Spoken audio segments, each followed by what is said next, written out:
meeting. This will be about an hour discussion. Okay, Yeah, good morning.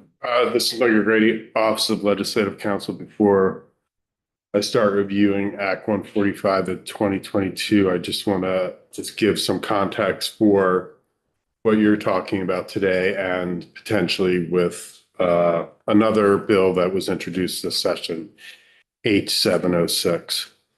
So generally in Title VI, the Agency of Agriculture is the entity in Vermont that regulates pesticide use. That's pretty common across the nation for the Agency of Agriculture to be the one to regulate pesticides. In Vermont, there are two chapters of law related to the regulation of pesticide. One is Chapter 81 in Title VI related to registering pesticides and what they have to pay for a fee, and how the agency basically administers that process. The other chapter is Chapter 87, and that's about the control of pesticides, limits on their use, rules for their use, sometimes prohibitions on their use. And those are the two chapters. What creates an issue, or used to create an issue and may still, is that what neonicotinoids are largely used as are called treated articles. And a treated article is when a pesticide is applied to an item to protect that item, and EPA doesn't regulate the use of that item beyond where the pesticide was applied to it. So think of this. So EPA regulates the use of pesticides. The pesticide was used when the seed was manufactured and it was applied to the seed to protect the seed. And EPA's regulation of that product at that point stops. They say that that product with the pesticide on it is no longer a pesticide. There's this explicit exemption for treated articles in FIFRA and its rules.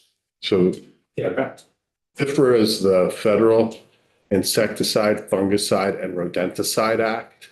It's where EPA gets its authority for regulation of pesticides. So those treated articles, seeds, telephone poles, very likely some of your underwear, your sneakers, they have all been treated with something at one point that has, when they were manufactured, to protect that product from fungus, from a pest, from bacteria. Those are all treated articles. A few years ago, a senator came up to me in the hall and said, "Hey, can we regulate treated articles?" And my initial response was no, because they were exempt under FIFRA. But then I looked into it further, and yes, states can regulate treated articles. It's just that none did at that time. That led to an act in which you gave the Agency of Agriculture, upon the recommendation of, at that time, the Pesticide Advisory Committee, now the Agriculture Innovation Board, upon their recommendation, to adopt rules to regulate treated articles. Now, when the General Assembly gave the agency that authority to regulate treated articles, it inspired a lot of interest from a lot of different advocates, because there are a lot of things that are treated articles.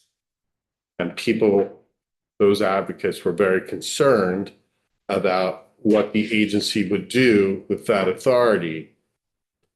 Turns out the agency hasn't done really anything with that authority.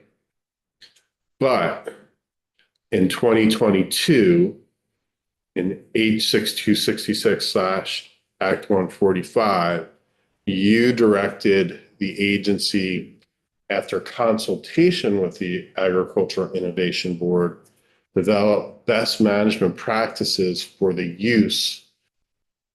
And those best management practices would be adopted by rules. So rules set out best management practices for the use of neonicotinoid treated article seed. And so those rules, you're supposed to get a draft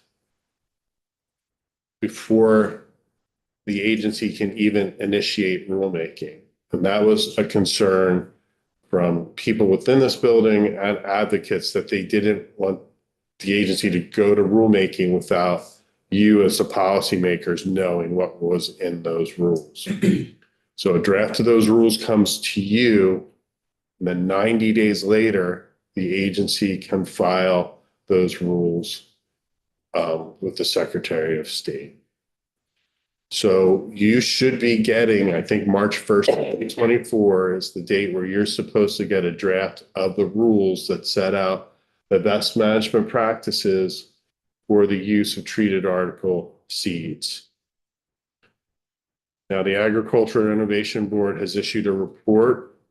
They were supposed to issue a report last year with kind of their proposed measures for regulating those neonicotinoid treated article seeds, and they came out with another one just last week. They're recommending further research and education. They're not really recommending specific BMPs at this time. So I think what you need to discuss with either the AIB or with the agency is there going to be a rule? Is this going to be a situation where you've directed an agency to adopt a rule and they don't? Which is not uncommon. Okay. Yes, Representative Tupper. So what does that imply, that they are deviating from the direction we set them on? I mean, we asked them to do something and they're not doing it. Is that the idea?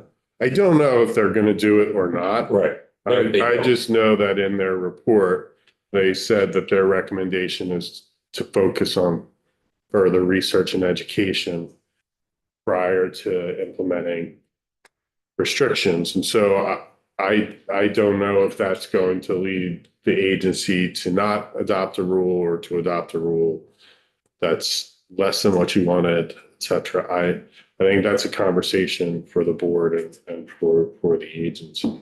But historically, there have been many times when General Assembly has directed an executive branch agency to adopt a rule and it hasn't happened. I mean, the General Assembly directed ANR to adopt an anti-degradation implementation rule in 2001. And it still technically hasn't been done. So, you know, and then what do you do to provide your requirements with that force of law? So just in the general case, if that, when that happens, or if there's a concern that it has happened, does the public have any right at that point to sue? So there's this old common law writ, which has kind of been superseded by some judicial rulemaking, but it's called mandamus. It's a writ where you require a governmental actor to implement or execute a mandatory requirement of their governmental responsibilities. And so that would be, I can't remember what it's called. I think it's called a petition for something relief. But that's effectively mandamus is what you'd be asking for, to order them to. But then the agency says, oh, well, our rulemaking is discretionary because you said we should adopt or shall, you know, and it's one of those things where courts are often reluctant to say this is a mandatory duty that you were required to do. That's not that common. Representative Lipsky? Mike, this bill that we're looking at really focuses on neonicotinoid pesticides. But you, in your preamble, talked a lot about treated articles, which included utility poles that may string across a cornfield or sneakers. And, and we all in the last 3 or 4 years have been very cognizant of PFAS and PFAS and all those complicated, might include wrappings of brown bales. And PFAS is not a pesticide. it's just a forever chemical compound that's artificial. Yeah. So that's irrelevant to whatever challenge we have with our soil or water. Yeah, I mean, it's not totally irrelevant. There are pesticides or just, let's use telephone poles, the creosote and the alternatives to creosote for wooden telephone poles can leach into groundwater. And that's partly how the bill that gave the agency authority over treated articles initiated, because there were instances of agricultural groundwater being contaminated with a chemical that most likely came from pressure treated telephone pole. But for our discussion here, you're not trying to save the broad world. We are focusing on these type of pesticides. This Act 145 from 2022 and H 706 from this session is focused specifically just on neonicotinoid treated particle seed. So going through what you did in Act 145 in 2022, the first thing you did is in that second chapter of law that the agency has authority over pesticides in that control chapter, you added a definition of neonicotinoid pesticide. Now, there's already a definition in the other chapter. So you're just it's slightly different. The definition in the other chapter lists out the most common neonicotinoids, clothianoprin and the most common ones. And this doesn't. It's just any of those chemicals belonging to that class. And then it defines a treated article seed as one that's treated or coated with a neonicotinoid pesticide. There's already a definition of treated article in this chapter as a pesticide or class of pesticides exempt from federal regulation. Because treated articles are pesticides, they're just exempt, because EPA isn't going to regulate their use beyond where the pesticide was applied to it.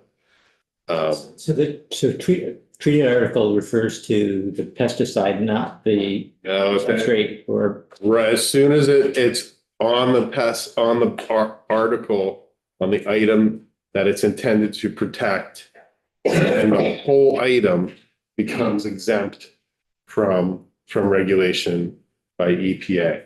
So for instance, I don't see any of it on the table, but hand sanitizer has an EPA pesticide registration number on it because it is designed to kill microbial pathogens and things like that. So that gets registered because its use, when you put it on your hands, that's when you're using it, and that's when it's designed to kill the microbial pathogens, those germs.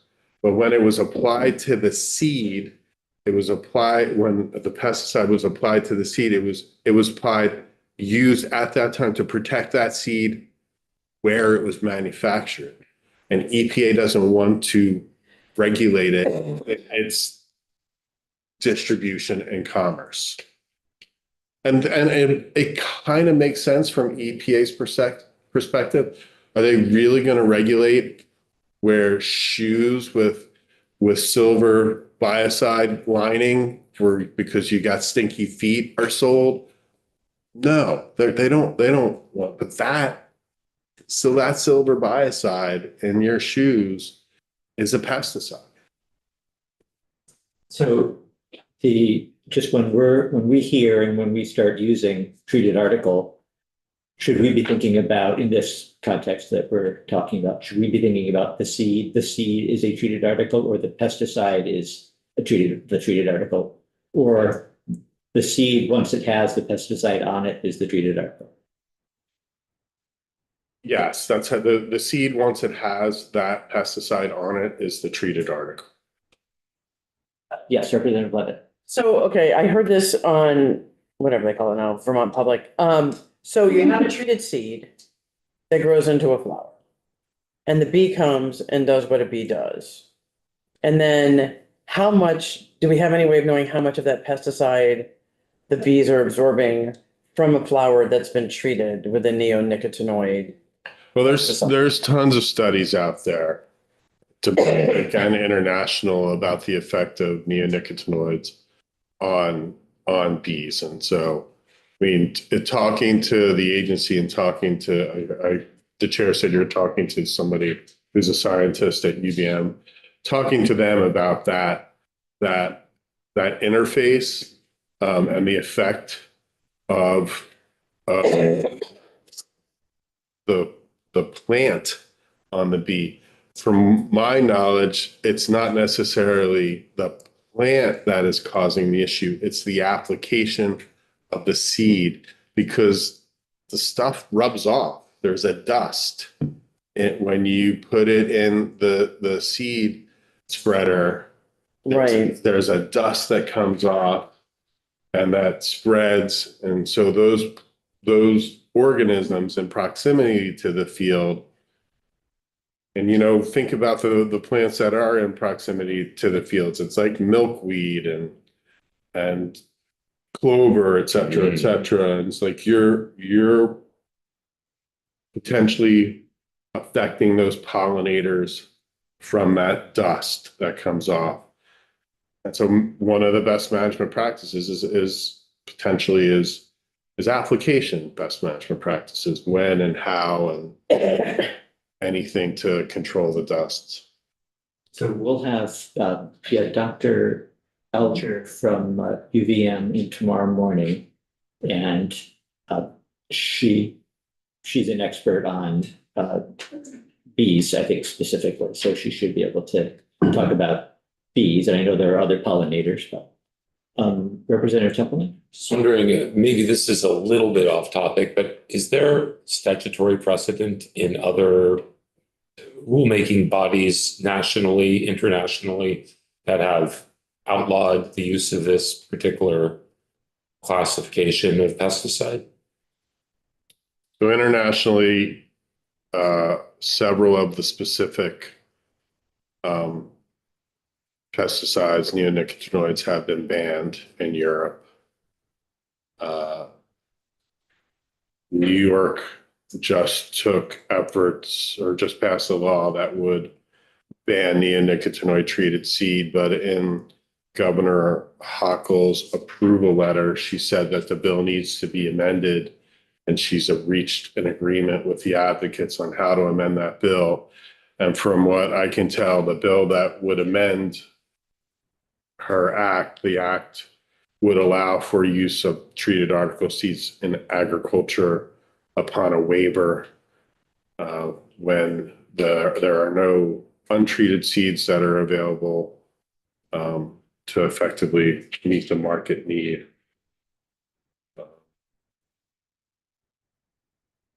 It was really kind of hard for me to find that stuff on your website. Really know why, but It's basically corn. and soy. Mm. So it would. So New York's law, beginning January 1st, 2026, for any person, prohibit any person to sell, offer for sale, or distribute within the state any corn, soybean, or wheat seeds coated or treated with pesticides with the active ingredients clothianidin, imidacloprid, dimethoxam and dimethyl. You get the point. However, the commissioner, by written order, may temporarily suspend the provisions of this paragraph basically at the time of the commissioner's determination, cut off at the top of the page, that basically that there's no commercially available tree that has not been treated with pesticides. So the waiver lasts for a year and it can be re-upped each year. So basically, unless the seed industry responds and starts providing untreated seeds, New York's probably just going to keep issuing a waiver for the use of those seeds. And that's the agreement that the governor reached. That's very recent legislation in New York State. Is that Yeah, so her approval letter was issued December 22nd, 2023. And this bill is still live in the 2024 session in New York. Representative Levitt? Just a quick question. Have the two positions been hired that were part of the act? Yes, but those two positions were not solely relevant to pesticide management. They were for the residual Okay. management program. And we're still on track to get the report by March 1st. I don't know. That's I what guess you wouldn't know that. you need to talk to the AIB about Okay. that. Question for them on Friday, yeah. Okay, so I think we got to So you got, end of section 1. right, so section 2 is that authority I told you about. Vermont, to my knowledge, the sole state in the country that has the ability for the legislature, the agency to regulate treated article pesticides, and you direct the agency in subsection C, after consultation with the AIB, to adopt by rule BMPs for the use in the state of neonicotinoid treated article seeds. In developing the rules, the board is supposed to address the establishment of threshold levels of pest pressure required prior to use of the treated seeds, availability of non-treated article seeds that are not neonic seeds, economic impact from crop loss as compared to crop yield, and relative toxicities of different neonicotinoid treated article seeds and the effect of those seeds on human health and the environment, and then surveillance and monitoring techniques for in-field pest pressure, ways to reduce pest harborage, and criteria for a system of approval of neonic treated article seed. So the board's report kind of ticked through all of those and how they're addressing each of them, or how they propose to address each of them. This is the latest report. Yeah, the one from Just came January out. 15th, 2024. So talking to the board about each of those, about their conclusions for each of those subdivisions, I think would be helpful. So the language before that list, developing the rules with the board, the agency, the secretary shall address. What we're actually getting is a report not from the agency, but from the board. Does it fulfill the requirement? Right, so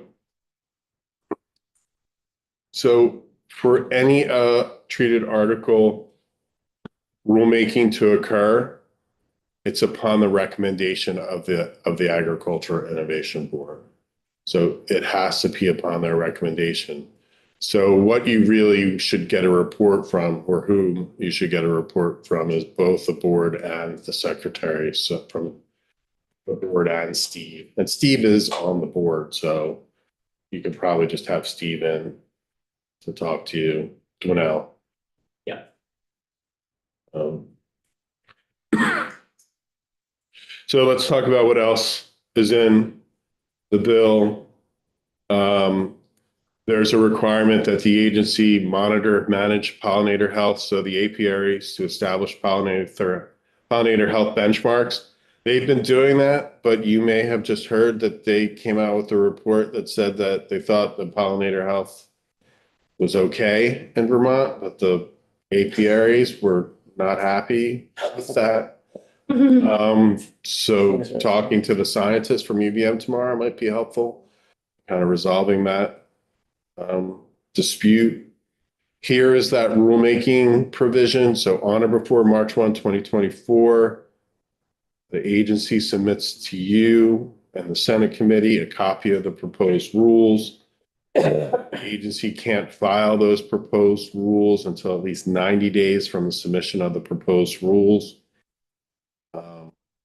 And then you section 5, this is the report that came in last year on or before February 15, 2023.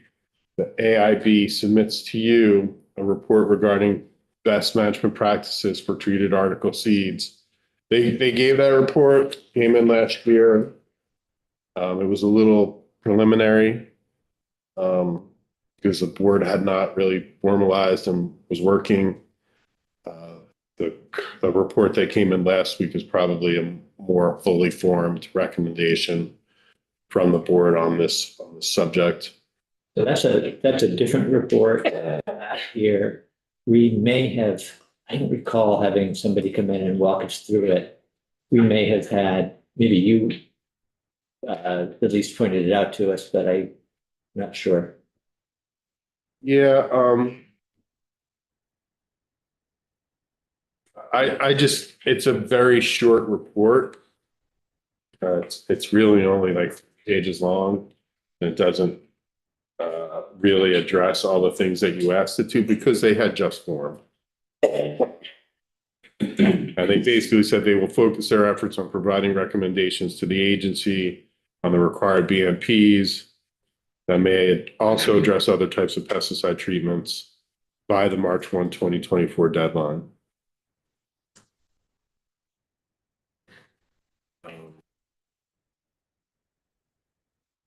So then you get to the Agency of Ag positions. There were 2 positions authorized in FY23. So the agency started this new program where they are managing inputs that come on to the farm that they haven't managed in the past, such as food residuals and other material like that. They're also now regulating certain soil amendments and the production of those soil amendments that A&R doesn't regulate. And so they needed some staffing for that program. And so that's what this section does. It gave them $181,000 for 2 positions, funded from the registration of soil amendments and the registration of dosage form animal health products, feed supplements. So dosage form animal health products, my favorite is called Kickin' Chicken. And it's like vitamins for your livestock. And sometimes it's characterized as a feed supplement, sometimes it's characterized as this product that is not just a feed supplement, it goes beyond what a feed supplement is. So Kickin' Chicken is like my favorite one. Not technically, but it kind of has that marketing aspect to it. So check it out. Representative O'Brien? Mike, back up when, regarding the report on pollinators. So this isn't technically a report, it's that they are directed to monitor the managed pollinator community. So I was wondering, should it say to establish managed pollinator health benchmarks, or are they extrapolating that if honeybees are in good shape, then the hundreds of other non-managed pollinators are in good health too? But when this was discussed, the agency said that they're not the ones that set the standards for non-managed bees, because that's that's the Department of Fish and Wildlife. They have control over wildlife, including wild insects. And so this is specific to managed because the managed ones are agriculture. Representative Wilson. Just so I know, is this the pesticides or are they harmful to bees? Is that the problem? There are multiple studies out there. There's a kind of a range of conclusions. I do think that most of the studies conclude that there is some impact on the colonies. One of the kind of common accepted conclusions is that it affects their immune system to the point that they cannot no longer fight off any basically insurgents on their hives, like mites or things of that kind, and therefore lead to colony collapse or the colony disappears. They don't know where necessarily it goes. Would it be harmful to birds too? It can be harmful to birds, yes, and the butterflies. Yeah. So so you just pointed out the distinction between managed pollinators and non-managed pollinators, wild pollinators. Are there other managed pollinators would be honeybees or bees that are raised? Are there other managed pollinators? Is that Not that I know. we don't say, but we say managed pollinator health. We don't say bees. Right. Yeah, okay. And there was I know, you alluded to some press, some media recently, and I looked at that article that I read anyway, news article, not treated article, had a link in it to the report, and it was a 4-page report that came out from the agency pretty recently, and that report is not mandated in this. No, there is a whole chapter in Title VI about management of apiaries, and they do have kind of a ongoing responsibility to report underneath that chapter. And I haven't actually read the report, but I expect that that's really where that came from.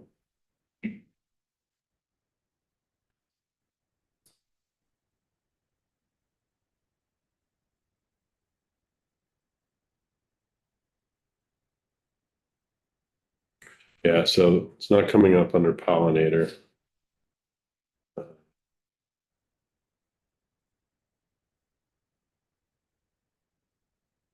They do have a report treated and untreated seed, but it doesn't address pollinators. It just tells you the tonnage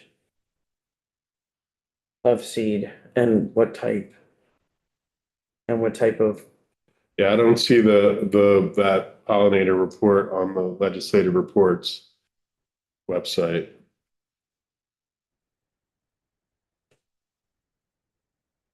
Yeah, I think I saw it actually on the agency's website.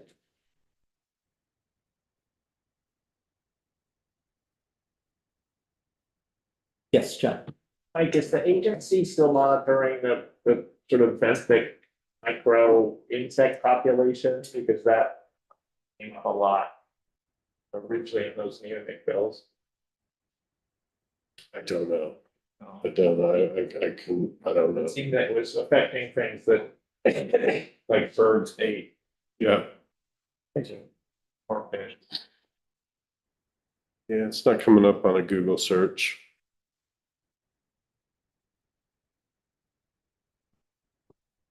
So that's Act 145. Okay. Any questions about that bill from 2 years ago, or anything else that Mike has brought up this morning? Yeah, Charles. What is is 145 was already passed? Yeah, so this is from 2 years ago. Yeah. Yeah, So the new one, 706. 706 is a new version, updated?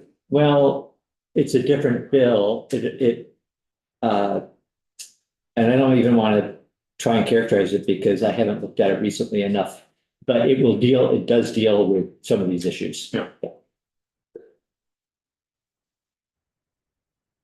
What's the date on the, December 20th. Okay. 2023. that's it then? Yeah, Where'd you find that? it's on the, I searched the agency's website for apiary. It's called the 2023 apiary status report. Okay, yeah, so if anybody's interested, That's the one. look that up. That's the one that reports that,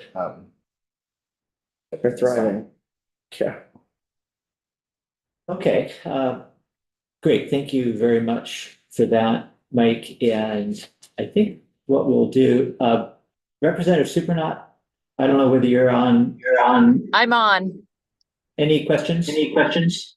Well, yes, I was just curious if the agency had actually determined the rough estimation or exact number, if we could, of the amounts of treated seed that farmers are using annually, and if they actually attempted to secure alternative sources based on the amounts that we use in the state.